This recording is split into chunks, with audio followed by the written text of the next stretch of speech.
Hello there everybody, this is Alex from Hardcore Guides, bringing my guide for Metroid Dread 0% items on Dread difficulty. Today we're doing part 16 entitled Storm Missile. This is going to have the boss fight with Askew, basically the giant bug boss fight that, swarms around and shoots, well, swarms at you. So, starting off with inside Ferenia, we're going to make our way down, of course, back to the Emmy room, and then with that, I had to pretty much just try my best and my hardest to avoid any potential shots that this Emmy could land on me, because when the Emmy knows that you're there, if I'm not mistaken, this should be the wave beam one, I think so.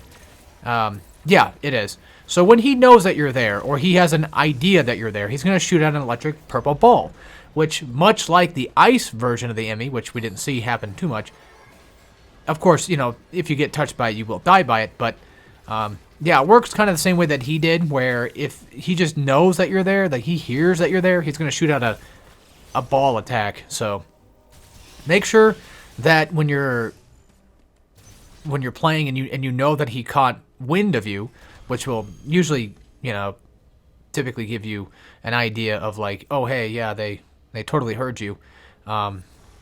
There's usually a visual / audio indicator. That's when you kind of want to just stop and wait to see where it's coming from and then hit it.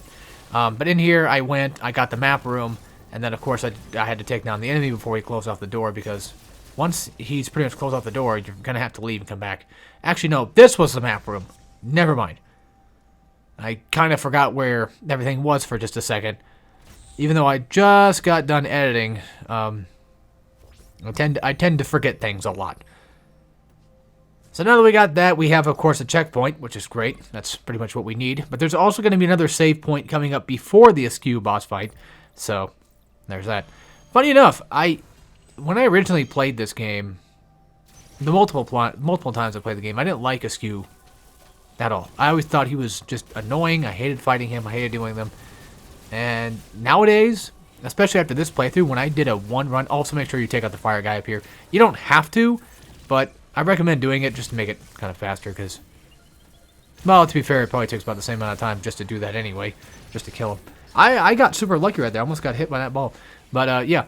So, I beat Askew in one run without dying in this playthrough, and I was surprised.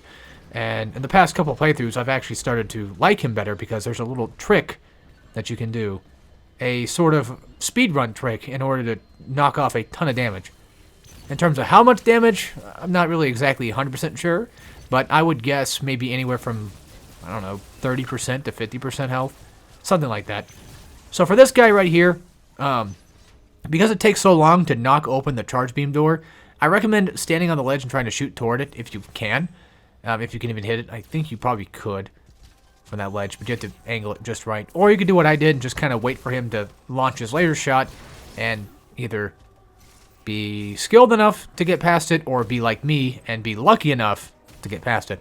Because let's be honest, there was no skill in that. That was just more so luck. I jumped at the right time, thankfully.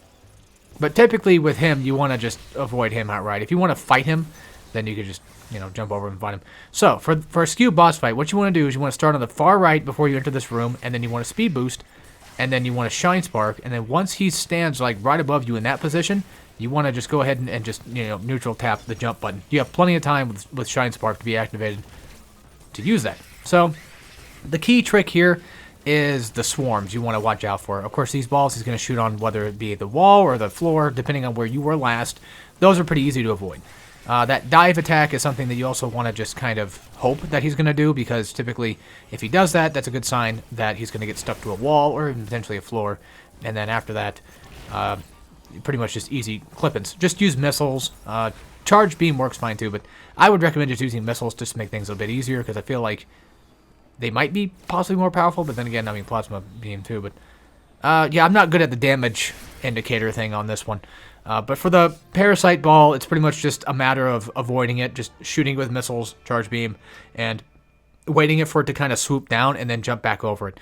Now, real quick, pro tip for the swarm attack. So the idea that I've come up with is that you want to make sure that Askew is in at least the middle part of the corner, or at the very least, you're letting him, if he's on the far right or the far left of a corner, then you want to make it to where he shoots out his swarm first, and then you start jumping, and then doing like a phase, a flash shift over if necessary. So it's really just not really a timing thing, but more so a position thing with that. But anyway, that's it for this. So I'll see you all next time. So take care, everybody.